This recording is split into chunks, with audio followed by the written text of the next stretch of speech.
முஸ்லீம்கள் அதை நம்புனவங்க செய்யணும்னா அதை வட்டிக்கு விட மாட்டாங்க, தப்பான விஷயத்தை செய்ய மாட்டாங்க, தப்பான காரியத்தை செலவு செய்ய மாட்டாங்க என்பதெல்லாம் எங்களுக்கு தான் அதனுடைய புனிதம் தெரியும்.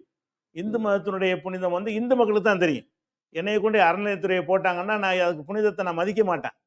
இது எதார்த்தமா உள்ளது. அவரவர்கள் மதிக்கிற நம்பிக்கையில தான் புனிதத்தை கடைப்பிடிப்பார்கள். அப்படிங்கிறதுனால, பள்ளிவாசல் எப்படி வக்ஃப் சொத்தாக இருக்கிறதோ, அந்த பள்ளிவாசல் ஒழுங்காக நடப்பதற்காக எழுதி வைக்கப்பட்ட சொத்துக்களும், அதுக்கு வர்ற வருமானங்களும் வக்ஃப் சம்பந்தப்பட்டது தான். அதை ஏன் நாங்க நிர்வகிக்காம நீங்க ஏன் நிர்வகிக்கணும்?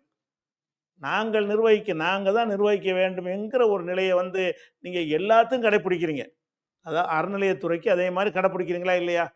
அப்ப அறநிலையத்துறைக்கு வந்து இதே மாதிரியான ஒரு நிலைப்பாட நீங்க சொன்னா ஏத்துக்கிருவீங்களா? நீங்க கோயில் மட்டும் தான் வச்சுக்கிறீங்க. அது சொத்து எவ்வளோ சொத்துக்கள் இருக்கு? ஒவ்வொரு கோயிலுக்கும் எத்தன பல ஏக்கர் நிலங்கள் சொத்துக்கள் இருக்கிறது. ஒவ்வொரு கோவிலுக்கும் எத்தன வருமானம் தரக்கூடிய வணிக வளாகங்கள் இருக்கிறது. அந்த வளாகங்கள வந்து நீங்க நிர்வாகத்த கையில எடுத்துக்கிட்டு, அதுக்கு ஒரு முஸ்லிமை நிர்வாகியா போட்டா நீங்க ஒத்துக்கிருவீங்களா?